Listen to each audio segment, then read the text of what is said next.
अस्सलाम वालेकुम SPSC aspirants, मैं हूं मुक़द्दस अब्बासी और आज का हमारा टॉपिक है ज्योमेट्रिकल ऑप्टिक्स यूनिट 13। ऑलराइट, अब इस चैप्टर को देखने से ऐसा लगता है कि ये डिफ़िकल्ट है, लेकिन अगर ये समझ में आ जाए तो ये बिल्कुल भी डिफ़िकल्ट नहीं है। बात ये है कि इसके कंसेप्ट्स जो है ना आपके जहन में बैठ जाएँ, तो इंशाल्लाह इसकी कंसेप्चुअल स्टडी करेंगे। सबसे पहले जब भी आप एक चैप्टर का नया पेज खोलें ना, तो ये फिज़िक्स में जो साइड में बॉक्सेस बने हुए होते हैं इनको भी देख लिया करें, क्योंकि इसमें भी इंपॉर्टेंट इन्फॉर्मेशन होती है जो कि MCQs के पॉइंट ऑफ व्यू से इंपॉर्टेंट हो सकती है। जैसे यहाँ पर बताया हुआ है कि जो ऑप्टिक्स के फाउंडर हैं वो हमेशा से इब्न अल हैशमी रहेंगे। फर्स्टली इन्होंने ही हमें ऑप्टिक्स के अबाउट बताया था और इन्होंने एक किताब भी लिखी थी, दैट इज़ किताब अल मनाजिर, जिसमें इन्होंने ऑप्टिक्स के अबाउट काफ़ी सारी फैक्ट्स जो हैं वो बयान की थी। ठीक है, अब इस चैप्टर में ना दो चीज़ों की मेनली बात होगी ऑप्टिक्स में। ऑप्टिक्स में दो चीज़ें ज़्यादा इन्वॉल्व होती हैं and those are mirror and lenses. पूरे चैप्टर में एक तो मिरर की बात होगी, दूसरा लेंसेज की बात होगी। पहले हम बात करेंगे मिरर की, बाद में हम आएंगे लेंसेज के ऊपर। ठीक है, मिरर में जो फिनोमिना लाइट का हम यहाँ पर यूज़ करेंगे दैट विल बी रिफ्लेक्शन। ठीक है, इट विल बी रिफ्लेक्शन। और जो लेंसेज के लिए फिनोमिना यूज़ होगा दैट विल बी रिफ्रैक्शन। ठीक है, दोनों में डिफरेंस है। तो सबसे पहले हम मिरर के कंसेप्ट्स को कंप्लीट कर लेते हैं, और मिरर के कंसेप्ट्स को समझने के लिए आपको रिफ्लेक्शन का पता होना चाहिए।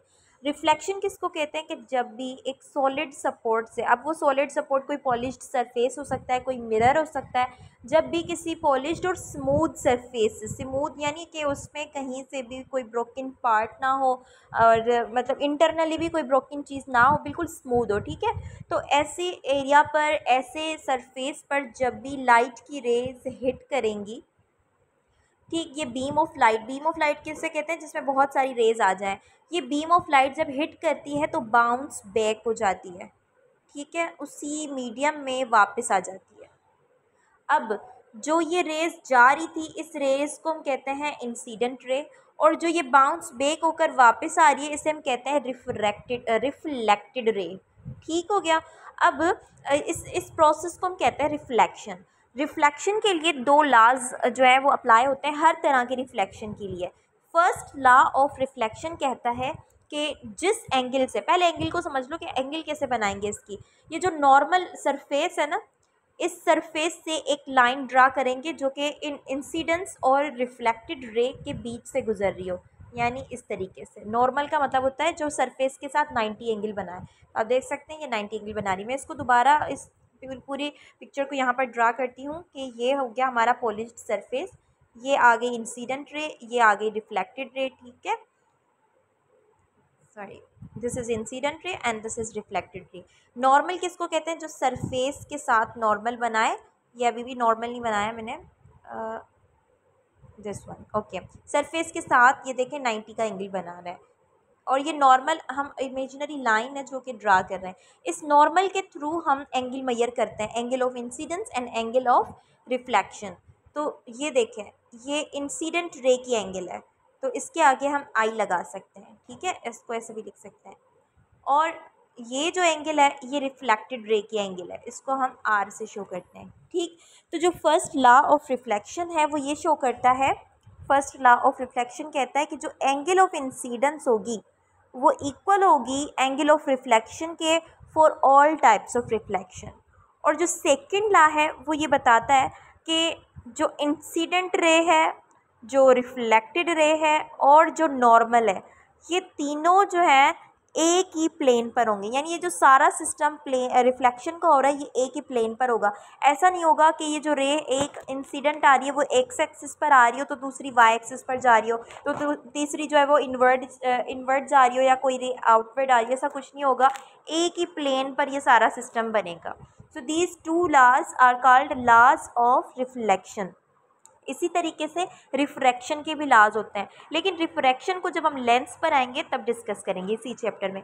अभी ये जो रिफ्लेक्शन है ये मिरर के लिए है। तो याद रखिए जब भी मिरर की बात आएगी, मिरर भी दो तरह के होंगे, कॉन्वेक्स एंड कॉनकेव, और जो लेंस है वो भी कॉनकेव और कॉन्वेक्स दोनों टाइप के होंगे। लेकिन मिरर में जो फिनोमेना होता है दैट इज़ रिफ्लेक्शन।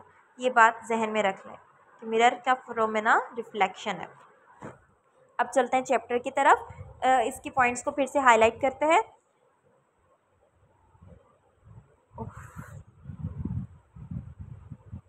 ओके तो रिफ्लेक्शन क्या है कि जब भी एक बीम ऑफ लाइट स्ट्राइक करेगी किसी स्मूथ पॉलिश सरफेस से तो वो रिटर्न होगी, इस फिनोमिना को हम कहेंगे रिफ्लेक्शन ऑफ लाइट।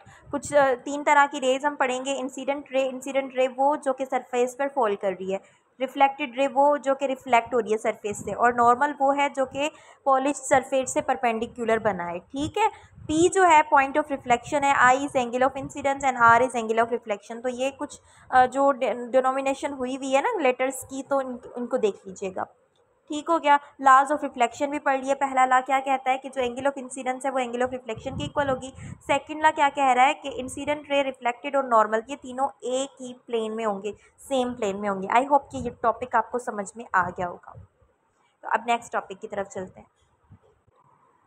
अब जो नेक्स्ट टॉपिक है वो है image location bye spherical mirror equation. अब इस पर आने से पहले कुछ टर्मिनोलॉजीज़ पर आते हैं। मिरर किसको कहते हैं? मिरर एक स्फेरिकल सरफेस ले लें, कोई स्फेरिकल ग्लास हो तो उसका एक पार्ट होता है। फॉर एग्जांपल दिस पोर्शन, इसको मैं यहाँ बना रही हूँ और इसका एक पोर्शन लेके उसको पॉलिश्ड कर लिया। ये जो मैं कट कट लगा रही हूँ ना, ये पॉलिशिंग को शो कर रहा है कि इसकी एक साइड को हमने पॉलिश कर दिया, तो फिर ये क्या बन जाता है? मिरर बन जाता है। अगर हम इसका पोर्शन यहाँ से ले लेते हैं तो it will be like this. ठीक है, और फिर इसको यहाँ से अंदर से पॉलिश कर लिया तो ये भी एक तरह का मिरर बन गया। ठीक है, अब मिरर जो है वो 2 तरह के होते हैं। Mirror are of 2 types. एक होता है कॉन्वेक्स मिरर और दूसरा होता है कॉनकैव मिरर। मैं पूरी स्पेलिंग यहाँ पर नहीं लिख रही, वहाँ बुक में आपको पूरी डेफिनेशंस भी मिल जाएंगी। कॉन्वेक्स मिरर पर आते हैं कि वो किस तरह का होता है। तो पहले मैं आपको कॉन्वेक्स मिरर समझाती हूँ। कॉन्वेक्स मिरर जो होता है ना वो आउटवर्ड की तरफ बल्ज खाता है। ये देखें, ये आउटवर्ड की तरफ बल्ज खा रहा है और अंदर से इसकी ये हुई है पॉलिशिंग। ठीक, अब कोई भी इंसिडेंट रे इससे जब टकराएगी तो मिरर है ना, मिरर में रिफ्लेक्शन होगी, यानी ये जो रे है ये इस तरफ नहीं जाएगी, ये रे रिफ्लेक्ट होगी, आउटवर्ड रिफ्लेक्ट होगी। तो कॉन्वेक्स मिरर के 2 कैरेक्टर याद रख लें कि जब जो कॉन्वेक्स मिरर होता है ना वो आउटवर्ड बल्ज खा रहा है। ठीक है, लाइट की तरफ जो है ना वो बल्ज खा रहा है, लाइट की सोर्स की तरफ बल्ज खा रहा है, और जो इसके रेज हैं वो रिफ्लेक्ट कर रहा है, वो भी आउटवर्ड रिफ्लेक्शन हो रही है इसके अंदर। ठीक है, आउटवर्ड रिफ्लेक्शन होगी। ये दूसरी रे आई, इसने भी आउटवर्ड रिफ्लेक्ट किया, तीसरी रे आई, उसने भी आउटवर्ड रिफ्लेक्ट किया। इस तरीके से रिफ्लेक्शन होगी। अब इस तरीके की रिफ्लेक्शन से जो इमेज बनेगी, ये तो फोकस ही नहीं हो रही ना, किसी एक पॉइंट पर ये रेज फोकस ही नहीं हो रही। ठीक, देखें, जब भी ये जो रेज़ होती हैं ये जहाँ पर मिलती हैं, जहाँ पर फोकस्ड हो जाती हैं एक ही जगह पर, तो उस पॉइंट पर जाके इमेज बनती है ऑब्जेक्ट की। यहाँ पर लेट सपोज ऑब्जेक्ट तो रखा था और इसमें से रेज़ भी निकल के इससे टकरा रही थी मिरर से, लेकिन ये तो आउटवर्ड जा रही है ना, ये किसी एक जगह पर मिल ही नहीं रही। तो हम इनको मिलाते हैं वर्चुअली कैसे मिलाते हैं कि इनको हमने एक्स्ट्रा प्लॉट जैसे करते थे ना, वैसे इस तरीके से इनको बैकवर्ड ले जाएंगे। मैं यहाँ पर फिर से समझा रही हूँ कि ये ऑब्जेक्ट है, इससे रेज़ निकली और ये आउटवर्ड चली गई, फिर ये दूसरी रे आई, ये भी आउटवर्ड रिफ्लेक्ट हुई, ये तीसरी रे आई, ये भी आउटवर्ड रिफ्लेक्ट हुई। अब हम इसको ना जैसे जोरी मिला रहे हैं, ये इसकी तरफ मिरर की दूसरी साइड पर हम इसको ले जा रहे हैं इस तरीके से। ठीक है, अब ऐसे अगर हम इनको एक्स्ट्रा ले जा रहे हैं पीछे की तरफ, तो फिर यहाँ इस पॉइंट पर जाके ये रेज मीट कर रही हैं। तो ये जो ऑब्जेक्ट है इसकी इमेज कहाँ बनी है? इस साइड बनी है, मिरर की दूसरी साइड बनी है। हालांकि ऑब्जेक्ट रियलिटी में कहाँ मौजूद था? ये तो इस जगह मौजूद था। इमेज कहाँ बनी है? मिरर के दूसरी साइड बनी है। दैट मीन्स जो कॉन्वेक्स मिरर होता है वो हमेशा कौन सी इमेज बनाएगा? वर्चुअल इमेज बनाएगा। अच्छा, ये बात याद रखें कि जो मिरर के लिए चीज़ें हम पढ़ रहे हैं ना वो लेंस के लिए उलट हो जाती हैं। जैसे पहली बात ये कि जैसे ही रेस से टकरा रही है तो वो रिफ्लेक्ट हो रही है, जबकि लेंस के साथ टकराती तो वो रिफ्रैक्ट हो जाती। ठीक है, पहला डिफरेंस ये है। और ये कि ये जैसे कि टकराने के बाद आउटवर्ड मूव कर रही है ना रे, यानी कन्वर्ज नहीं हो रही, डाइवर्ज हो रही है। जबकि लेंस के अंदर क्या होता है कि जब ये टकराएंगे तो कन्वर्ज होंगे, डाइवर्ज नहीं होगी। अच्छा, मिरर के अंदर जो इमेज बन रही है वो मिरर के दूसरे साइड बन रही है, यानी वर्चुअली बन रही है, रियलिटी में नहीं बन रही। रियल इमेज तो ये रही, रियल ऑब्जेक्ट ये ये रहा, लेकिन वर्चुअली इमेज बन रही है, हम इसको एक्स्ट्रा प्लॉटिंग के साथ बना रहे हैं। लेकिन जब लेंस की बात आएगी तो कॉन्वेक्स मिरर जो होगा वो रियल इमेज बनाएगा। तो ये चीज़ें जहन में रखने की हैं, ठीक है। आई होप कि कॉन्वेक्स मिरर आपको समझ में आ गया। आप कॉनकेव मिरर की बात करते हैं। कॉनकेव मिरर जो होता है ना, उसकी शेप कुछ इस तरीके से होती है, यानी इनवर्ड हुई हुई है। अब जो लाइट रे है सोर्स के उससे दूर रही है, ठीक है, इन्वर्ट हुआ हुआ है, ये इसकी पॉलिशिंग आ गई। अब ये रहा ऑब्जेक्ट, जब भी ये इससे रे टकराएगी तो इन्वर्ट रिफ्लेक्ट होगी, फिर इससे दूसरी रे निकली वो भी इन्वर्ट रिफ्लेक्ट होगी, तीसरी रे निकली तो वो भी इन्वर्ट रिफ्लेक्ट होगी, और एक ऐसा पॉइंट आता है जहाँ पर ये सारी रेज मीट करती हैं, उस पॉइंट को हम क्या कहते हैं, फोकस पॉइंट, ठीक है। फोकल लेंथ भी कह सकते, फोकल पॉइंट कहते हैं, सॉरी फोकस। अब यहाँ पर ये फोकस हुई हैं, ठीक है। तो जो कॉनकेव मिरर होता है उसकी शेप कुछ इस तरह होती है कि वो इन्वर्ट मूव कर रहा होता है, और जो रेज आती हैं वो भी इन्वर्ट रिफ्लेक्ट करती हैं, फोकस हो जाती हैं किसी एक पॉइंट पर कन्वर्ज होके।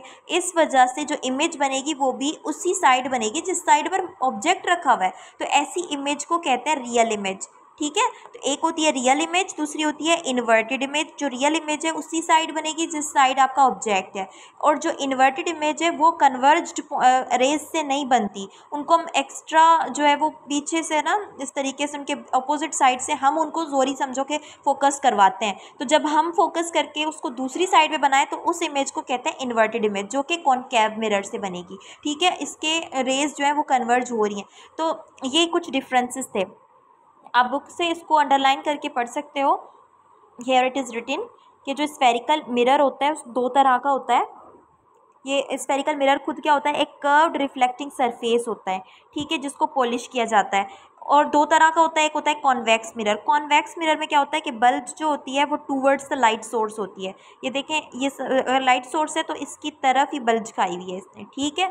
और दूसरा ये कि इसमें जो रेज रिफ्लेक्ट होंगी वो आउटवर्ड रिफ्लेक्ट होंगी, और ये that is not use to focus light. इसमें लाइट फोकस नहीं होती ना, तो इसको यूज़ भी नहीं किया जाता to focus light. Concave mirror इसके ऑपोजिट है कि इसमें जो लाइट सोर्स है उसके इनवर्ड जो है हुआ हुआ है इसका बल्ज, और जो रिफ्लेक्शन हो रही है वो भी इनवर्ड हो रही है, और फोकस भी हो रही है लाइट, तो रियल इमेज बनेगी। ऑलराइट, अब इसमें कुछ और टर्मिनोलॉजीज़ हैं उसको भी डिस्कस कर लेते हैं। देखें, सपोज ये एक कॉन्वेक्स मिरर ले लिया। अब मिरर के जो ये मिरर के लिए भी अप्लाई होंगी टर्मिनोलॉजी जो अभी हमें पढ़ा रही हूँ, वो मिरर के लिए भी अप्लाई होगी, और जो है लेंसेज के लिए भी अप्लाई कर सकते हैं। अब इस मिरर का जो सेंट्रल पॉइंट होता है ना, इसको हम कहते हैं, इसको हम पी से शो करेंगे, ठीक है, पी से शो किया, और इस पी का मतलब होता है focal point, sorry optical centre, O से शो करेंगे। This is optical centre. इस ऑप्टिकल सेंटर से जो इमेजनरी लाइन पास होती है उसे हम कहते हैं प्रिंसिपल एक्सिस, पी से शो करेंगे, ठीक है। सेंट्रल पॉइंट ऑप्टिकल सेंटर हो गया, और जो इमेजनरी लाइन हम इससे बीच से पास करते हैं ना, याद रखें लेंस हो या मिरर हो, जो लाइन बीच से पास होगी ना वो रिफ्लेक्ट होगी ना वो रिफ्रैक्ट होगी, ठीक है। वो उसी रिफ्लेक्ट भी होगी रिफ्रैक्ट भी होगी, लेकिन उसी एंगल से होगी, ठीक है। अगर ये इससे टकरा रही है तो वापस भी इसी एंगल से मुड़ेगी। आ रही है बात समझ में? तो ये प्रिंसिपल एक्सिस है, और ये हो गया ऑप्टिकल सेंटर। तीसरा जो इसमें यूज़ होता है terminology, that is centre of curvature. Centre of curvature जिस स्फीयर का पार्ट है ना, ये मिरर जिस स्फीयर का पार्ट है उस स्फीयर के सेंटर से लेकर इसके ऑप्टिकल सेंटर तक का जो डिस्टेंस है इसे हम कहते हैं सेंटर ऑफ कर्वेचर। ये रहा सी, बाकी हिस्सा मिटा देंगे। लेट सपोज इस जगह पर था वो सेंटर पॉइंट, और ये रहा हमारा मिरर, तो ये जो पॉइंट है ना ये कहलाता है सेंटर ऑफ कर्वेचर, ठीक हो गया। उसके बाद जो लाइंस इसमें पास हो रही हैं जिस जगह पर वो फोकस होंगी, लेट सपोज ये लाइन जो है ना वो रिफ्लेक्ट होके, ये लेंस था और रिफ्लेक्ट होके यहाँ पर मीट कर रही हैं। ये लाइंस किसकी हैं, ये रेज हैं, ये रेज की बीम्स हैं, ठीक है। तो ये बीम्स जहाँ पर मीट कर रही हैं, फोकस हो रही हैं, उस पॉइंट को हम एफ से शो करेंगे, और इसका नाम है फोकल पॉइंट। फोकल पॉइंट यानी जिस जगह पर, जिस पॉइंट पर ये सारी के सारी रेज जो है वो फोकस हो रही हैं, इसको पी से शो किया जाता है, पी से शो किया जाता है फोकल पॉइंट को, ठीक हो गया। और एक टर्मिनोलॉजी इसमें ये है कि उस फोकल पॉइंट, लेट सपोज वो ये रहा फोकल पॉइंट, ठीक है, पी, और ये रहा ऑप्टिकल सेंटर ओ। तो फोकल पॉइंट से लेकर ऑप्टिकल सेंटर तक का जो डिस्टेंस होता है वो कहलाता है फोकल लेंथ, और इस फोकल लेंथ जितना डिस्टेंस अगर एक और आ जाए तो वो हो जाएगा double of the focal length, 2f से शो करेंगे। तो ये कुछ टर्म्स हैं जो कि यूज़ होंगी। ठीक, अब अगर ये रहा ऑप्टिकल सेंटर, इमेज अगर हमने ऑब्जेक्ट हमने यहाँ रखा हुआ है तो यहाँ से लेकर ऑप्टिकल सेंटर तक का जो डिस्टेंस है वो कहलाता है ऑब्जेक्ट डिस्टेंस, जिसको हम p से शो करते हैं, स्मॉल p से। ठीक है, स्मॉल p यानी ऑब्जेक्ट का distance from the central point या फोकल ऑप्टिकल सेंटर। और इमेज लेट सपोज यहाँ बन गई इसकी, तो इमेज से लेकर फोकल पॉइंट का जो डिस्टेंस है ऑप्टिकल सेंटर का, उससे हम q से शो करते हैं। ये डिस्टेंस होता है इमेज का। ठीक, तो ये कुछ टर्मिनोलॉजीज थी जो कि यहाँ पर रिवाइज होंगी बार बार जब हम स्फेरिकल मिरर इक्वेशन को पढ़ेंगे। स्फेरिकल मिरर इक्वेशन, ये स्फेरिकल मिरर इक्वेशन, इस इक्वेशन को हम लेंस के लिए भी यूज़ करते हैं, तब उसका नाम हो जाएगा लेंस इक्वेशन। और यहाँ पर इसको हम मिरर के लिए भी यूज़ कर रहे हैं, तो ये मिरर इक्वेशन होगी। दोनों में कोई डिफरेंस ज़्यादा नहीं है, जो डिफरेंस है वो मैं अभी आपको बता दूंगी थोड़ी देर में।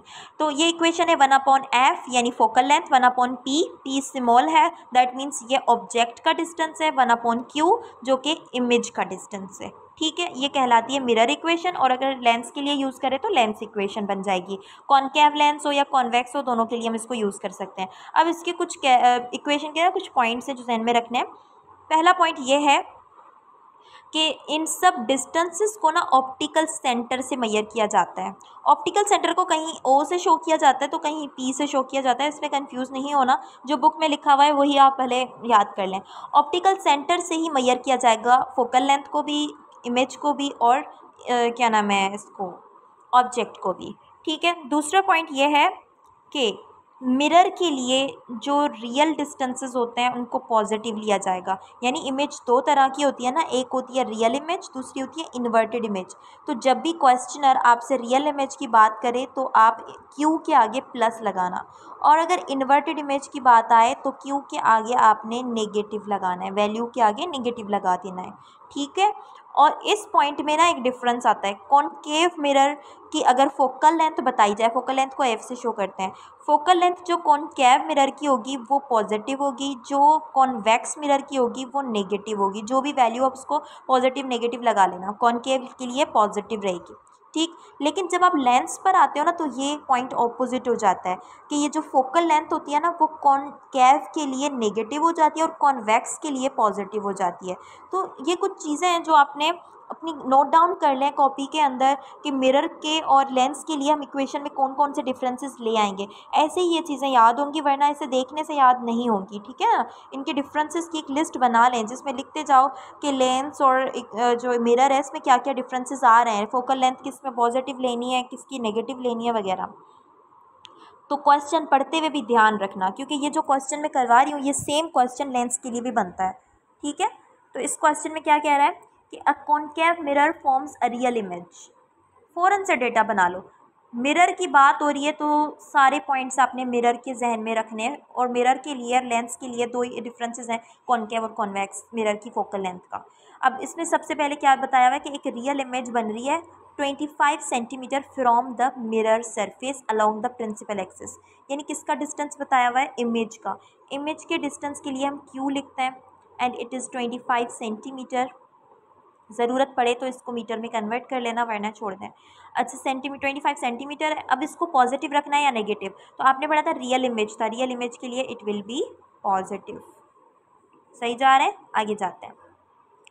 उसके बाद है कि if the corresponding object is 10 centimetre distance. अब ये किसका डिस्टेंस बताया है, करेस्पॉन्डिंग ऑब्जेक्ट का डिस्टेंस है।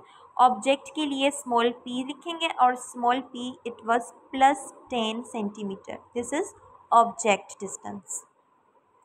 क्वेश्चन में सवाल क्या है कि क्वेश्चन में किस चीज़ के बारे में पूछा जा रहा है, फोकल लेंथ के बारे में पूछा जा रहा है कि what is the focal length of the mirror. तो देखिए ऑप्शंस की तरफ देखिएगा, अगर आपको ऑप्शंस भी सेंटीमीटर में गिवन है तो इसको मीटर में कन्वर्ट करने की ज़रूरत नहीं है, लेकिन अगर ऑप्शन मीटर्स में हो तो फ़ौरन से इसको कन्वर्ट कर लेना। वैसे होता नहीं है क्योंकि फोकल लेंथ तकरीबन सेंटीमीटर्स में ही पूछी जाएगी। तो फॉर्मूला एक ही अप्लाई होता है, that is 1/f is equals to 1/p plus 1/q। ठीक, 1/p is 25 plus 1/q is, sorry similar ही है मीनिंग, तो हम इसको आगे पीछे लिख सकते हैं। ठीक है, 10 और 25 की एलसीएम ले लेंगे, तो ये हो गया 25 एंड 10।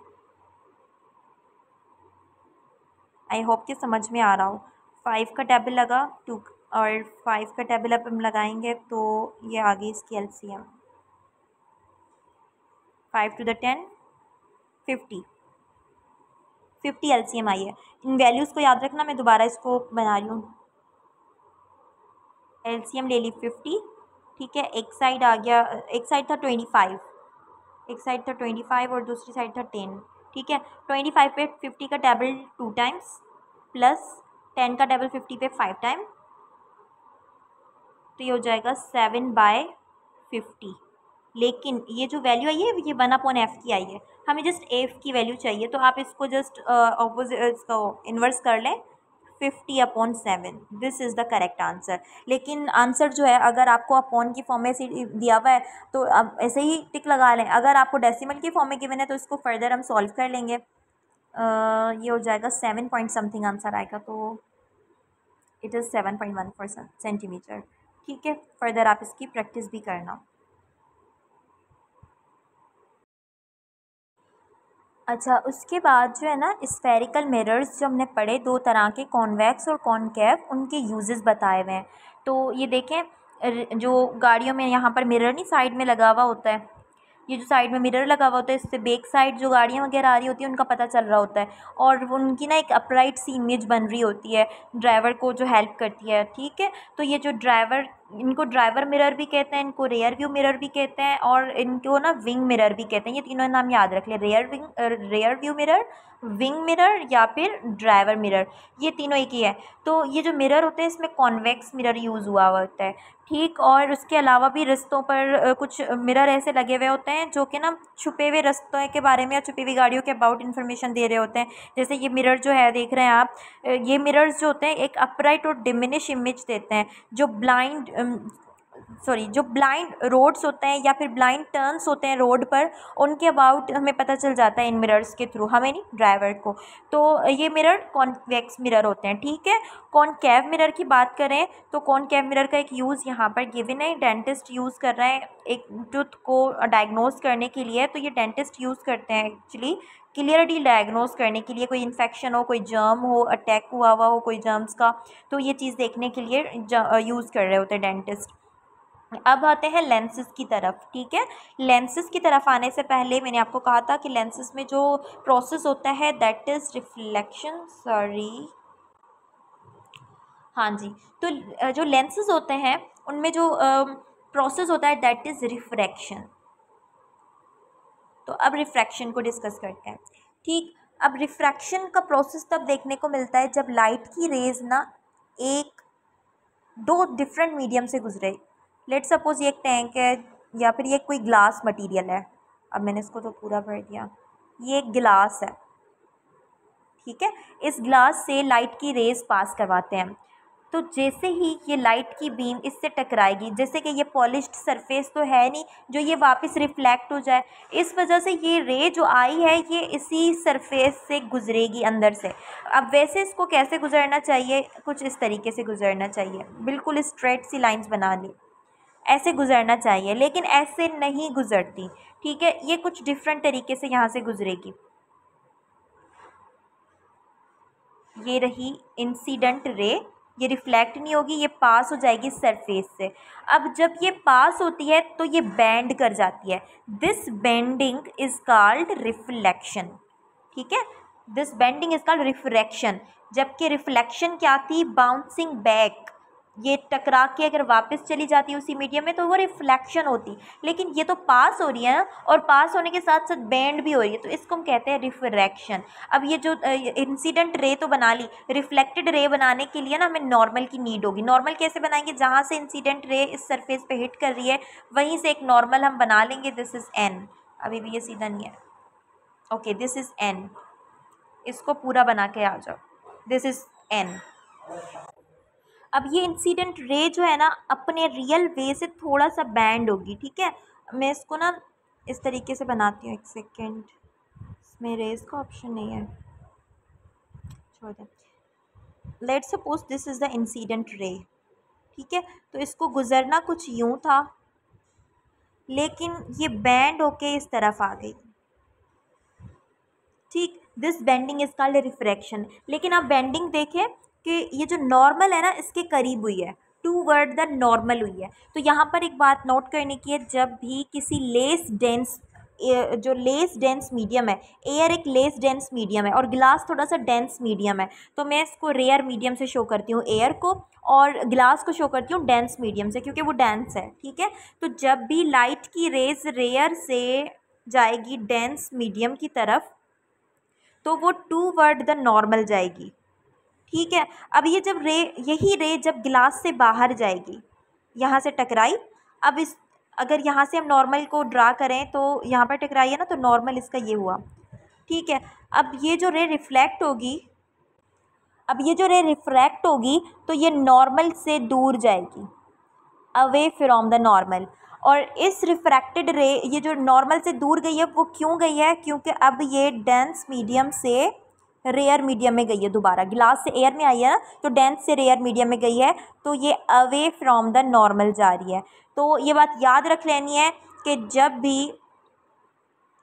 भी एक इंसिडेंट रे रिफ्रैक्ट होगी, ये बना लिया हमने नॉर्मल, तो अगर डेंसर मीडियम में जाएगी तो टूवर्ड द नॉर्मल रिफ्रैक्ट होगी, और फिर यही रे जब एक डेंसर मीडियम से बाहर जाएगी तो अवे फ्रॉम द नॉर्मल होगी, ठीक है। ये पॉइंट्स जहन में रखने हैं। अब जैसे दो लॉज पढ़े थे रिफ्लेक्शन के, ऐसे ही दो लॉज रिफ्रैक्शन के भी हैं। इसका जो पहला लॉ है वो क्या कहता है कि जो एंगल ऑफ इंसिडेंट, अच्छा ये एंगल के बारे में पहला है प्लेन के अबाउट, कि ये सारा सिस्टम एक ही प्लेन में होगा, रिफ्रैक्शन, इंसिडेंट रे, रिफ्रैक्टेड रे, नॉर्मल, ये सारे एक ही सरफेस पे बनेंगे, एक ही प्लेन में बनेंगे। दूसरा लॉ जो है वो है स्नेल्स लॉ।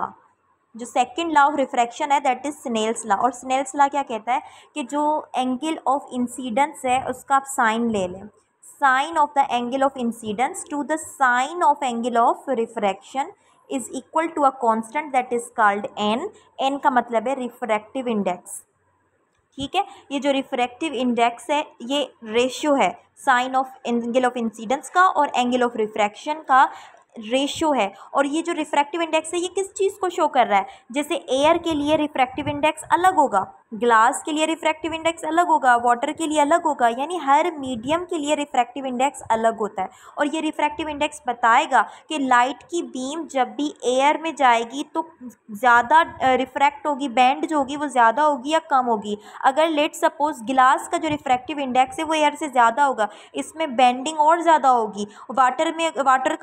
वाटर का एन वैल्यू ज़्यादा आ रहा है, दैट मीन्स इसमें बेंडिंग और ज़्यादा होगी। सपोज कर रहे हैं कि जिसकी एन वैल्यू ज़्यादा उसमें बेंडिंग भी ज़्यादा, उसमें स्पीड के अंदर जो चेंज आएगा वो भी ज़्यादा। याद रखें जो रिफ्रैक्शन होती है तो उसमें किस किस चीज़ में चेंज आता है? स्पीड चेंज होती है, ठीक है, मैं वी से शो कर रही हूँ, वी भी चेंज हो जाएगी, वेवलेंथ के अंदर चेंज आता है, और एनर्जी के अंदर भी चेंज आ जाता है, ठीक है। जो चेंज नहीं होती चीज़ वो है फ्रीक्वेंसी।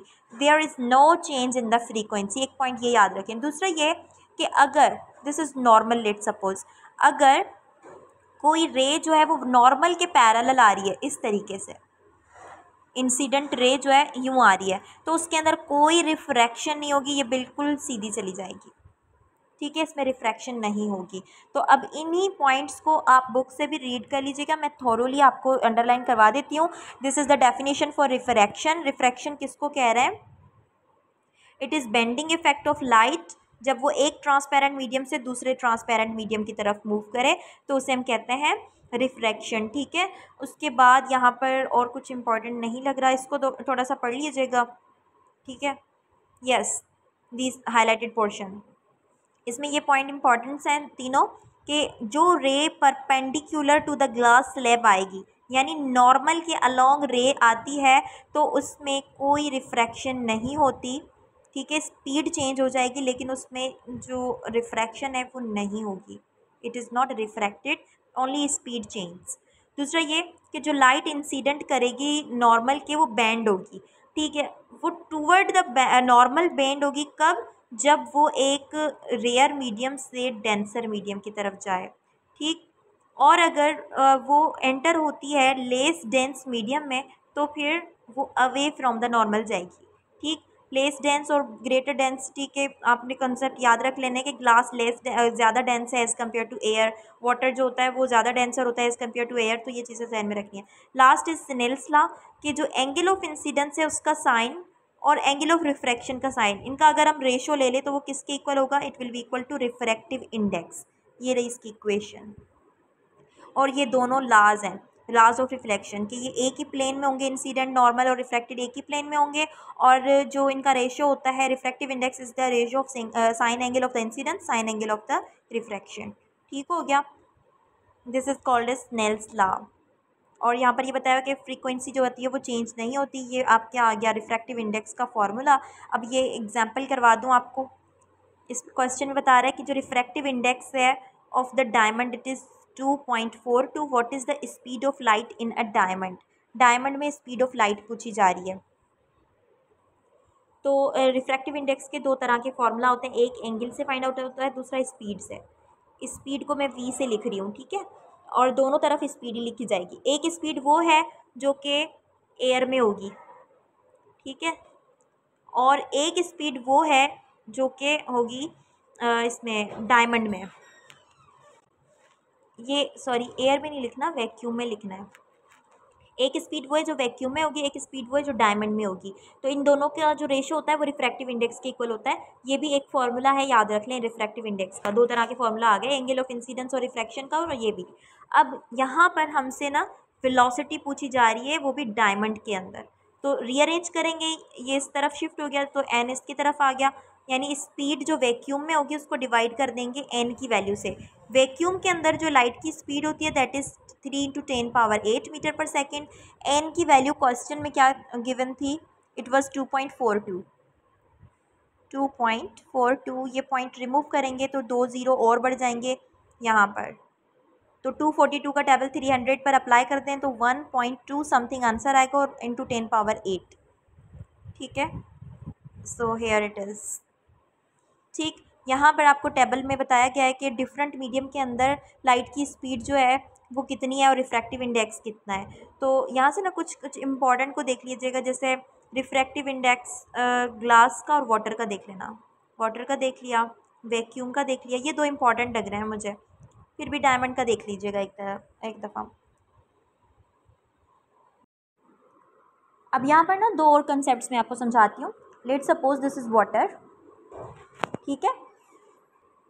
अब यहाँ इससे जब यहाँ से रे पास होगी तो ये डेंस मीडियम से पास हो रही है, और डेंस से जब ये रेयर मीडियम में जाएगी यानी एयर में जाएगी, तो let's suppose this is normal, तो ये अवे फ्रॉम द नॉर्मल जाएगी, यानी यहाँ हिट की तो ये नॉर्मल से थोड़ी दूर इस तरफ जाएगी।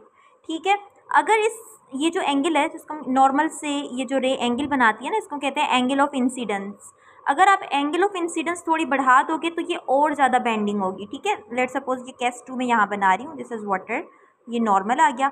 अब इसकी एंगल को मैंने और बढ़ा दिया, एंगल ऑफ इंसिडेंस मैंने बढ़ा दी तो ये और ज़्यादा बेंड हो गई। ठीक है, बेंडिंग बढ़ती चली जाएगी अगर आप एंगल ऑफ इंसिडेंस को बढ़ाएंगे। अब आप इस बेंडिंग को इतना बढ़ा दें, दिस इज़ नॉर्मल, अगर आप इस बेंडिंग को इतना बढ़ा देते हो कि अब ये जब रिफ्रैक्ट होगी यहाँ से तो बिल्कुल इसके सरफेस के जो है ना लॉन्ग जलती जाए, यानी ऐसा कहें कि नॉर्मल के साथ ये 90 का एंगल बना ले रिफ्रैक्टेड रे। ठीक, तो फिर जो ये वाली एंगल है ना इंसिडेंस की एंगल, इस एंगल को हम कहेंगे क्रिटिकल एंगल। पूरी स्पेलिंग नहीं लिख रही यहाँ पर मैं, दिस इज़ क्रिटिकल एंगल। तो याद रखें ये जो क्रिटिकल एंगल है ना, ये एक्चुअली एंगल ऑफ इंसिडेंस होती है। ये वो एंगल है जो रिफ्रैक्टेड एंगल होगी उसको 90 बना देगी। ठीक है, जब भी रिफ्रैक्टेड एंगल 90 हो जाए, नॉर्मल के साथ वो 90 बना ले, तो जो एंगल ऑफ इंसिडेंस होगी उसको हम कहते हैं क्रिटिकल एंगल। ठीक, और अगर इस क्रिटिकल एंगल से भी एंगल बढ़ा देंगे आप, दिस इज़ नॉर्मल, इस क्रिटिकल एंगल से भी, लेट्स सपोज वो ये वाली थी क्रिटिकल एंगल, अब आपने क्या किया, इसको और ज़्यादा बढ़ा दिया, तो फिर क्या होगा, ये रे अब क्रिटिकल पे ही देखें सीधी जा रही थी, अब क्या होगा, ये जो रिफ्रैक्ट होके दोबारा इसी मीडियम से गुजरेगी, एक तरह से रिफ्लेक्शन होगी, क्योंकि रिफ्लेक्शन क्या होती है, जब जिस मीडियम से रे गई है उसी मीडियम में वो रे वापस आती है तो उसे रिफ्लेक्शन कहते हैं, बाउंस बैक हो गई। तो यहाँ पर भी हमने एंगल ऑफ इंसिडेंस इतनी बढ़ा दी कि वो क्रिटिकल एंगल को भी क्रॉस कर गई और जो रिफ्रैक्टेड रे है वो उसी मीडियम में आ गई। तो अब जो ये फिनोमिना है इसको हम कहेंगे total internal reflection, reflection not refraction, इसको हम कहेंगे टोटल इंटरनल रिफ्लेक्शन। अब इनकी डेफिनेशंस को पढ़ लेते हैं। Yes, here it is, angle of incidence that causes the refracted ray to bend through 90 is called critical angle। critical angle किसको कह रहे हैं, जब refracted ray 90 बना ले।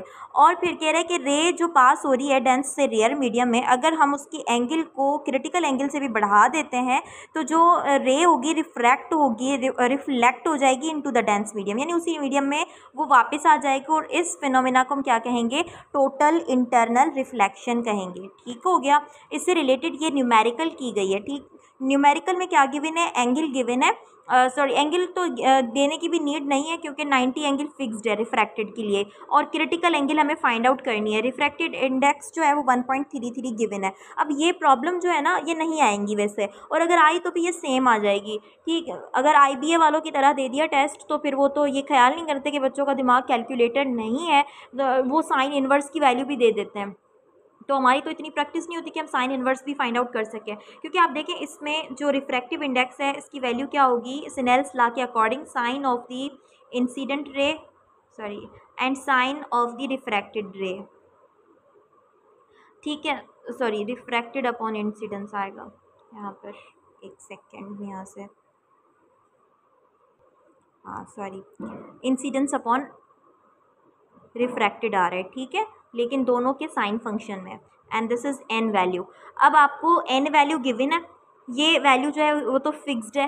बाकी रही बात इंसिडेंस की, वो तो क्रिटिकल एंगल है। ठीक है, तो इन दोनों को आपस में हम कर देंगे मल्टीप्लाई, तो इससे हमें आंसर मिल जाएगा। ठीक है, लेकिन जैसे कि रिफ्रैक्टेड रे के जो अगर हम साइन को फाइंड आउट करें तो it is sine 90, sine 90 is equals to 1, ये तो फाइंड आउट हो गया। इस 1 को हम एन की वैल्यू से मल्टीप्लाई कर देंगे तो हमें साइन फंक्शन में एंगल ऑफ इंसिडेंस मिल रही है, लेकिन हमें जो है वो बगैर किसी साइन फंक्शन के चाहिए, जस्ट हमें एंगल ऑफ इंसिडेंस चाहिए। तो जो आंसर है उसको साइन इन्वर्स लेना पड़ता है, इस वजह से ये प्रॉब्लम नहीं आ सकती। तो आप अगर यही वाली सेम वैल्यू आ जाती है तो इसका आंसर आप याद रख लें, इट इज़ 48.8। अगर इससे इसके अलावा आ जाती है तो फिर हम नहीं कर सकते, क्योंकि साइन इन्वर्स की वैल्यूज़ फिर आप याद कर लें तो भले याद कर लें। अब नेक्स्ट टॉपिक है optical fibre. Optical fibre actually एक मतलब बहुत ही पतले हेयर साइज़ के थ्रेड्स होते हैं, एक्चुअली प्लास्टिक के बने हुए होंगे या ग्लास के फाइबर्स होंगे। ये क्यों यूज़ होते हैं, टेलीकम्युनिकेशन के लिए यूज़ होते हैं, लाइट को ट्रांसमिट करने के लिए यूज़ होते हैं ओवर लॉन्ग डिस्टेंसेस। ठीक है, लॉन्ग डिस्टेंसेस पर लाइट को ट्रांसमिट करने के लिए। अगर हम इसकी कंस्ट्रक्शन को देखें तो फिर इस फाइबर के अंदर ना 2 पार्ट्स होते हैं, एक इनर पार्ट होता है जिसको कोर कहते हैं, और एक होता है इसका आउटर पार्ट। ठीक है, जो इनर पार्ट होता है उसका रिफ्रैक्टिव इंडेक्स हाई होता है। ठीक, और अंदर से इसकी कोटिंग हुई होती है, इसे हम क्लैडिंग कहते हैं। इससे क्लैडिंग से ना ये कोटेड हुआ होता है। जैसे ही लाइट एंटर होती है ना तो वही जो हमने टोटल इंटरनल रिफ्लेक्शन का कॉन्सेप्ट पढ़ा था वो फिनोमिना इसके अंदर हैपेंड होता है, यानी रिफ्लेक्शन होती है इसके अंदर, टोटल इंटरनल रिफ्लेक्शन। तो वो टोटल इंटरनल रिफ्लेक्शन क्यों हो रही होती है, क्योंकि इंसिडेंस एंगल क्रिटिकल एंगल से ज़्यादा होती है। इस तरीके से long distances without wastage of energy long distances तक जो है लाइट ट्रेवल कर जाती है। ठीक हो गया, ये कंसेप्ट भी क्लियर हो गया। अब जो है लेंस के अबाउट बताया। लेंस क्या होता है, ये ट्रांसपेरेंट मटेरियल का एक पीस होता है, ग्लास या प्लास्टिक जो है वो भी लेंस के तौर पे यूज़ कर सकते हैं। अब 2 तरह के लेंस होते हैं, कॉन्वेक्स एंड कॉनकेव लेंस। दोनों में वही डिफरेंस है जो मिरर में था कि लेकिन यहाँ पर ऑपोजिट है। जो कॉन्वेक्स लेंस है यहाँ पर कन्वर्ज करता है रेज ऑफ लाइट को parallel to the principal axis. ठीक, जबकि कॉनकेव जो है वो डाइवर्ज करता है रेज को parallel to the principal axis. तो ये मिरर के ऑपोजिट हो गया। ठीक है, ये एक्टिविटी है, इसको छोड़ देते हैं। Image locations by lens equation. अच्छा, इसमें लेंस में देखें कि ये जो कॉन्वेक्स लेंस होता है वो कन्वर्ज करता है रेज को। ठीक है, जबकि कॉनकेव लेंस जो होता है वो डाइवर्ज कर देता है रेज को। ठीक, और बाकी डिफरेंसेस तो सेम रहेंगे। पावर ऑफ लेंस की बात करें यहाँ पर, तो पावर ऑफ लेंस की डेफिनेशन ये रही कि it is the reciprocal of its focal length का जो रेसिप्रोकल होता है उसे हम कहते हैं पावर ऑफ द लेंस। और इसका यूनिट जो है वो डायोप्टर भी है, मीटर इन्वर्स भी है, दोनों में कोई डिफरेंस नहीं है, लेकिन एसआई यूनिट के लिए हम डायोप्टर पढ़ेंगे इसको, ठीक है। और याद रखें कि कॉन्वेक्स लेंस का जो पावर है उसको पॉजिटिव लिया जाता है, कॉनकेव लेंस के पावर के लिए हम उसको नेगेटिव लेंगे, क्योंकि फोकल लेंथ भी इनकी इसी तरीके से ही होती है। अच्छा, ये टेबल इंपॉर्टेंट है, ये टेबल मैंने आपको मिरर के वक्त भी बतानी थी जो कि शायद मैं भूल गई, लेकिन मिरर के लिए और लेंस के लिए दोनों टेबल में कोई डिफरेंस नहीं है, बिल्कुल सिमिलर टेबल है। तो दोनों में से कोई एक याद कर लें आप, दोनों के लिए यही अप्लाई होगी। अब देखें यहाँ पर आपसे ना क्वेश्चन इस तरीके से पूछा जाता है कि अगर ऑब्जेक्ट को इन्फिनिटी पे रखा जा रहा है, ऑब्जेक्ट इन्फिनिटी पे मतलब क्या होता है कि double of the focal length से दूर रखा जाए, 2f से थोड़ा सा दूर भी होगा तो वो इन्फिनिटी पे होगा। अगर ऑब्जेक्ट लेंथ से इतनी दूर है कि वो इन्फिनिटी पर है, तो जो इमेज बनेगी वो कहाँ पर बनेगी, तो वो कहाँ बनती है, फोकल लेंथ पर बनेगी, ठीक है। और उस इमेज की साइज़ क्या होगी, स्मॉल होगी, और नेचर क्या होगी, रियल एंड इन्वर्टेड। रियल का मतलब क्या है कि जो है ना रेज की कन्वर्जिंग से ही बनेगी, अगर रेज कन्वर्ज होके इमेज बनाए ना तो वो रियल इमेज होती है। तो ये जो इमेज बनेगी वो कन्वर्ज होके बनेगी, इसलिए रियल है। और इन्वर्टेड का मतलब ये है कि अगर ऑब्जेक्ट जो है वो इस डायरेक्शन में है तो जो इमेज बनेगी ना वो इसके ऑपोजिट डायरेक्शन में होगी, इस तरीके से, यानी उल्टी होगी, या फिर राइट जो है वो लेफ्ट बन जाएगा, जैसे हम मिरर में देखते हैं ना हमारा राइट लेफ्ट बन जाता है, लेफ्ट राइट बन जाता है। तो इन्वर्टेड इमेज का मतलब होता है कि उल्टी हो जाएगी वो, ठीक है। खैर वो जो है ना इसे उल्टा हो जाना, दिस इज इन्वर्टेड। अच्छा उसके बाद मुझे रिमूव करने हैं। अच्छा उसके बाद क्या है कि अगर 2f के बिहाइंड है तो पोजीशन इमेज की कहाँ होगी, ये ऑब्जेक्ट की पोजीशन है, ठीक है। तो फिर ऑब्जेक्ट जो इमेज है वो कहाँ बनेगी, वो f और 2f के बीच में बनेगी। f यानी फोकल लेंथ और double of the focal length के बीच में बनेगी। ये आपको इसमें से देखकर भी याद करना है और इस तरीके से भी कंसेप्ट बनाना है कि अगर आपको फोकल लेंथ मिल जाती है, जैसे कि 25 सेंटीमीटर आपको फोकल लेंथ मिल गई, ठीक है, और बताया गया कि ऑब्जेक्ट जो है ना वो बिहाइंड द फोकल लेंथ रखा गया, double of the focal length रखा गया, आप बताएं कि इमेज कहाँ बनेगी। तो आप जो है ना इस तरीके से बता सकते हो कि f की वैल्यू अगर 25 है तो 2f की वैल्यू क्या होगी, इसका डबल यानी 50 हो जाएगी। तो इन दोनों के बीच में अगर कोई सी भी वैल्यू ऑप्शन में गिवन है तो वही करेक्ट आंसर होगा। इस तरीके से भी ये सॉल्व हो सकता है। अच्छा साइज इमेज की स्मॉल होगी और रियल एंड इन्वर्टेड होगी, देखिए सब में रियल इन्वर्टेड है। लास्ट में जब इमेज जो है ये जैसे लेंस है, ये इसका ऑप्टिकल सेंटर है और लेट सपोज ये इसकी फोकल लेंथ यहाँ पर है, ठीक है। कह रहे कि अगर फोकल लेंथ और जो है ऑप्टिकल फोकल लेंथ नहीं फोकस पॉइंट, फोकस और ऑप्टिकल सेंटर के बीच में अगर आपने ऑब्जेक्ट रख दिया, अब इतनी करीब आपने रख दिया है तो जो इमेज बनेगी ना वो उसी साइड पे बनेगी, सेम साइड पे बनेगी, ठीक है। और इन कन्वर्जिंग से नहीं बनेगी, इसको ना एक्स्ट्रा प्लॉटिंग के साथ जैसे हम बना रहे थे इसी तरीके से हम जानबूझ के इसको कन्वर्ज करके बनाएंगे। तो वो इमेज कौन सी होगी, वर्चुअल होगी, ठीक है, रियल नहीं होगी, वर्चुअल होगी। उसके अलावा इरेक्ट होगी, इरेक्ट यानी सेम डायरेक्शन में, जिस डायरेक्शन में वो इमेज है उसी डायरेक्शन में होगी। So this was all about this table. इस टेबल को रट लें अच्छे से, इसमें से सवाल बन सकते हैं, 110% बन सकते हैं अगर बने तो। और ये मिरर के लिए भी यही वाली टेबल अप्लाई होगी। लेंस इक्वेशन की तरफ आएँ तो लेंस इक्वेशन वही सेम है जो हमने मिरर के लिए पढ़ी थी, इसलिए मैं इसको दोबारा रिपीट नहीं कर रही है। देखें ये बता रहा है कि ये जो P F and Q, image distance वगैरह, ये सब कुछ जो है वो ऑप्टिकल सेंटर से मैयर, रियल डिस्टेंसेस को पॉजिटिव लिया जाएगा जैसे हमने मिरर के लिए लिया था, और जो वर्चुअल डिस्टेंसेस है उनको नेगेटिव लिया जाएगा। बस ये पॉइंट ऑपोजिट हो जाता है कि कॉन्वेक्स मिरर के लिए फोकल पॉइंट नेगेटिव थी, लेकिन कॉन्वेक्स लेंस के लिए फोकल पॉइंट जो है वो पॉजिटिव है। बस इसका ऑपोजिट हम कॉनकैव के लिए ले लेंगे, यही डिफरेंस, उसके अलावा कोई डिफरेंस नहीं है। अगर प्रॉब्लम को सॉल्व करेंगे तो भी ये इसी तरीके से हो जाएगी, ठीक है। अच्छा उसके बाद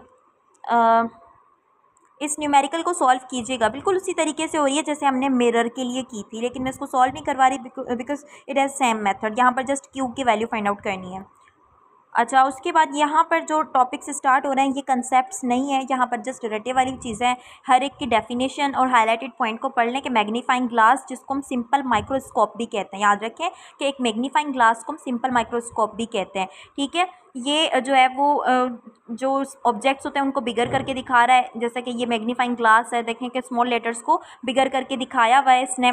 और ऐसे जो ऑब्जेक्ट्स, ऐसे जो ऐसे जो ऑब्जेक्ट्स की इमेज बनती है वो वर्चुअल होती है, क्योंकि रेज जो होती हैं वो कन्वर्ज होकर इसको नहीं बना रही होती, ठीक है। अच्छा, ये भी है कि इसमें लेंस कौन सा यूज़ होता है, कॉन्वेक्स लेंस यूज़ होता है। तो ये छोटी छोटी इन्फॉर्मेशन यहाँ पर याद करने की है, यहाँ पर समझने वाला कोई ज़्यादा कंसेप्ट नहीं है। कैमरा की डेफिनेशन को पढ़ लेना कि इसमें कौन सा लेंस यूज़ हुआ होता है, कॉन्वेक्स लेंस यूज़ हुआ होता है, और ये भी याद रख लेना कि कौन सी इमेज बनती है, मतलब नेचर और साइज़ याद रखनी है। तो स्मॉल जो है इमेज बनती है, इन्वर्टेड इमेज बनती है, ठीक है। अच्छा, उसके बाद प्रोजेक्टर पर आएँ तो प्रोजेक्टर में भी कॉन्वेक्स लेंस यूज़ हुआ होता है, ठीक है। और जो इमेज बनेगी वो लार्ज बनेगी, इन्वर्टेड बनेगी और रियल इमेज बनेगी। तो आपने हर एक की डेफिनेशन में उनके नेचर, साइज़ को देख लेना है और डेफिनेशन को देख लेना है।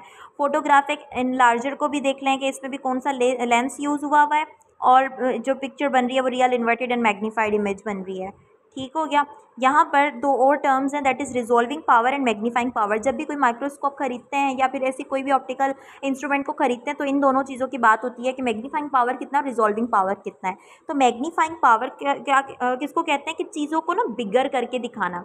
एक लेटर जो है वो छोटा सा है, वो अगर बड़ा साइज़ करके दिखा रहा है तो मतलब ओरिजिनल ऑब्जेक्ट से कितना बड़ा करके दिखाया है, दिस इज़ मैग्नीफिकेशन।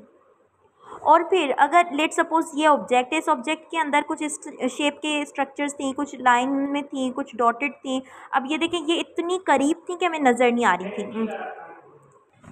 इस पिक्चर में तो मैंने करीब करीब नहीं बनाया, लेट सपोज ये इतने करीब थे कि नज़र भी नहीं आ रहा कि ये अलग से ऑब्जेक्ट है, हमें ये एक ही चीज़ नज़र आ रही है।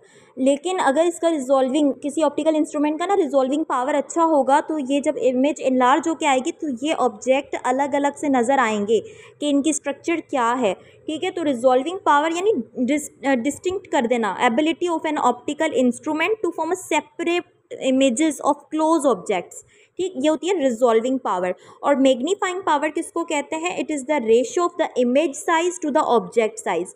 जब इमेज की साइज़ को आप ऑब्जेक्ट की साइज से डिवाइड करोगे तो वो मैग्नीफाइंग लेगी, मैग्नीफाइंग पावर कहेंगे उसको। माइक्रोस्कोपी, इट इज़ माइक्रोस्कोपी की छोटी छोटी चीज़ों को बड़ा करके देखना इंस्ट्रूमेंट के through, this is microscopy. Simple microscope हमने जैसे मैग्नीफाइंग ग्लास पढ़ा था उसी को कहते हैं, ठीक है। कॉन्वेक्स मिरर जिसमें यूज़ हुआ होता है। अच्छा, ये जो सिंपल माइक्रोस्कोप है ना, यहाँ पर इसके लिए आप इसकी मैग्नीफिकेशन का फॉर्मूला याद कर लें, दैट इज़ 1+d/f। ये जो स्मॉल d है ना, ये शो करता है नियर पॉइंट ऑफ अकोमोडेशन को। नियर पॉइंट ऑफ अकोमोडेशन यानी हम कितना करीब से एक इमेज को क्लियरली देख सकते हैं, यानी हमारी आँख के करीब हम किसी ऑब्जेक्ट को इतना ले आएँ कि वो 25 सेंटीमीटर से भी कम पड़ जाए डिस्टेंस, तो वो चीज़ हमें दिखाई नहीं देगी। तो मैक्सिमम भी हम अगर उसको दूर करना चाहें तो 25 सेंटीमीटर तक दूर रखें तो ही वो चीज़ क्लियर दिखेगी, इससे करीब लाए तो वो चीज़ ब्लर हो जाती है, ठीक है। तो ये जो d है, this is a near point of accommodation, और वो है 25 सेंटीमीटर ह्यूमन आई के लिए। अगर इंसान अगर बिल्कुल ठीक है ना, उसकी आइज़ बिल्कुल ठीक है, तो 25 सेंटीमीटर तक की दूरी पर वो बिल्कुल क्लियरली देख सकता है। इससे करीब लाओगे तो इमेज ब्लर हो जाएगी। इसके ऑपोजिट होता है far point of accommodation. Far point of accommodation यानी आप कितनी दूर तक देख सकते हो, तो उसकी कोई लिमिट नहीं है, आप इन्फिनिटी लिखते हो कि इन्फिनिटी तक देख सकते हैं, ठीक है। कंपाउंड माइक्रोस्कोप की बात करें तो इसमें 2 लेंसेज यूज़ हुए होते हैं, और इसका जो मैग्नीफिकेशन पावर है उसके लिए L/FO फार्मूला यूज़ होता है। L जो है वो टोटल लेंथ है, it is the length between two lenses. जो 2 लेंसेज यूज़ हुए हैं ना, उनके बीच का डिस्टेंस है वो। दो लेंसेज जो इसमें यूज़ हुए होते हैं, actually they are objective lens and eye piece. एक जो है वो ऑब्जेक्ट के आगे रखा हुआ होता है लेंस, दूसरा आई पीस के बराबर में रखा हुआ होता है। ये 2 लेंसेज यूज़ होते हैं, ठीक है। और उनकी जो है वो फॉर्मूला भी देख लीजिएगा, 1+25 सेंटीमीटर अपॉन f, ठीक। अच्छा, उसके बाद इसकी डेफिनेशन भी देख लेनी है टेलीस्कोप की। टेलीस्कोप डिस्टेंट ऑब्जेक्ट्स के लिए यूज़ होता है, इसमें भी कॉन्वेक्स लेंस यूज़ हुआ है। तो जो ऑब्जेक्ट्स दूर है ना, उनको जो है कैप्चर करके दिखाना ये टेलीस्कोप का काम होता है। जैसे स्टार्स हो गए, गैलेक्सीज हो गई और मून है, ऐसी चीज़ों को देखने के लिए हम टेलीस्कोप का यूज़ करते हैं। इसकी मैग्नीफिकेशन पावर ये रही FO/FE।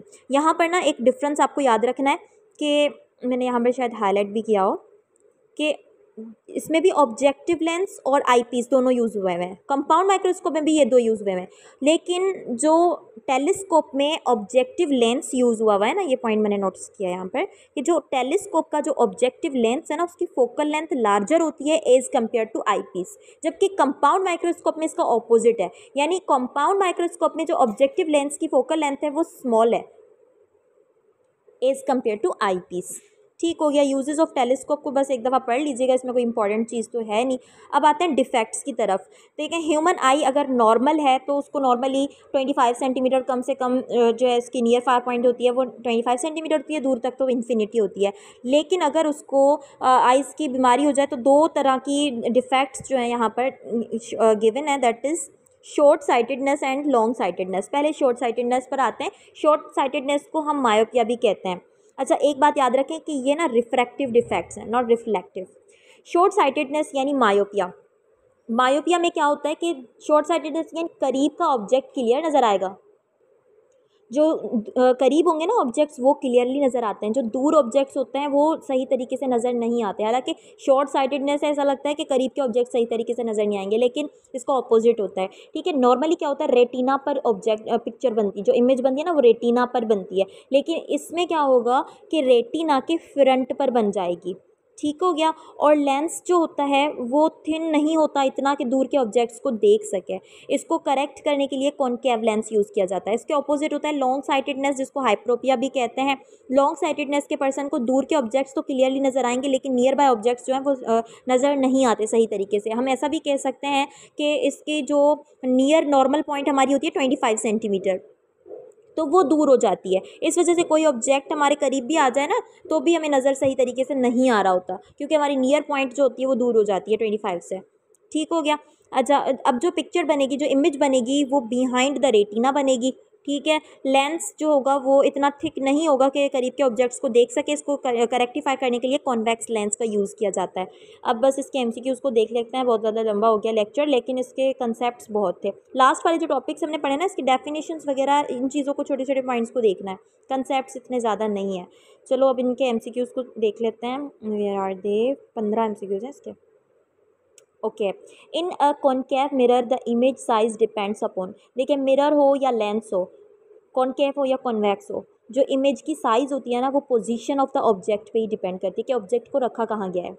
Next MCQs, in the normal human I image is formed. अभी बताया मैंने कि नॉर्मल आई में ना इमेज रेटिना पे बनती है। When a light ray enters from a denser medium to rare medium. याद रखें, डेंसर से कहाँ जा रहे हैं, रेयर मीडियम की तरफ जा रहे हैं, तो बेंडिंग कहाँ होगी। तो याद आया होगा कि डेंसर से रेयर में जाने के लिए अवे फ्रॉम द नॉर्मल जाती है, that is option D. In a compound microscope is compared to an objective. An eyepiece lens has a focal length, large focal length होती है। ये भी अभी हमने डिफ्रेंशिएट किया था ना, टेलीस्कोप में इसका ऑपोजिट हो जाएगा। When the angle of refraction, हाँ ये देखो सेम न्यूमेरिकल यहाँ पर आ गई ना कि एंगल ऑफ रिफ्रैक्शन इज 90 और एन की वैल्यू 1.33 गिवन है। सेम की सेम प्रॉब्लम उठा के दे दिया। इसके अलावा होती तो कैलकुलेटर यूज़ करना पड़ता, तो ऑप्शन ए होगा 48.8। To view dim stars, stars को देखने के लिए हम कौन सी इसमें से इंस्ट्रूमेंट यूज़ करेंगे, टेलीस्कोप, क्योंकि वो दूर है। Human I acts like a camera. Okay, a magnifying glass forms an enlarged. Magnifying glass जो इमेज बनाता है ना वो वर्चुअल होती है और इन्वर्टेड होती है। इन्वर्टेड तो नहीं होती, खैर yes, upright. Option C. Entire light is reflected into the same denser medium. ये रहा डेंसर मीडियम, ये इससे टकराई और इसी में वापस आ गई, तो ये क्या हुई, इंटरनल रिफ्लेक्शन हुई, not refraction. B option. In an optical fibre the core is made up of glass और plastic of relatively high refractive index. ये पॉइंट हमने पढ़ा था ना कि जो कोर होता है वो हाई रिफ्रैक्टिव इंडेक्स का बना होता है। अब magnifying glass is also called simple microscope कहते हैं मैग्नीफाइंग ग्लास को। The defect in which image is formed beyond the retina. Retina के पीछे जो पिक्चर बनती है वो लॉन्ग साइटेडनेस में होता है। शॉर्ट साइटेडनेस को करेक्ट करने के लिए कॉन्वेक्स मिरर यूज़ होता है, लेकिन